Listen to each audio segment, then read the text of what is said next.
Hi, I'm Freya, and I'm in this weird kind of limbo state with my writing, where I published a book, First Do No Harm, in April of 2024, so 2 years ago now, more than 2 years ago. And I don't really, I have been working on new projects, but one of them's stuck in the query trenches right now. I was trying to get it traditionally published, so I don't have anything new to talk about. So I'm just going to read the first chapter of my book because I hope the algorithm has done me a service and you're looking for a dark coming of age story that kind of deals with hard feelings and emotional truths.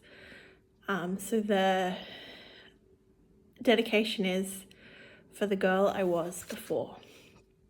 Chapter 1, first. There's this question that used to roll around in my head a lot as a kid. In the movie of your life, who would play you? When I was 7, this question was mostly about which actress your friends agreed was your celebrity lookalike. We never stopped to imagine what these movies would actually contain, what would happen in them. Since I've been writing this book, that question has come back to me a lot. In the movie of your life, who would play you? But it's no longer about who I look like. Instead, it's become more about who I would trust with every moment of my life, who I would trust to do the important bits justice, who I would trust not to make the scary bits look silly, who I would trust to make you really feel the heartbreaking bits. Trust is important here. This is a trust fall, me writing this story. I'm allowing myself to fall backwards without knowing if you will catch me. There's a chance I could end up with my head smacking against the concrete because there's a chance you won't care enough to break my fall. There's a chance you won't care enough to read on, that you'll close this book or the app or the illegal free ebook website and go on with your life. I don't want to waste your time.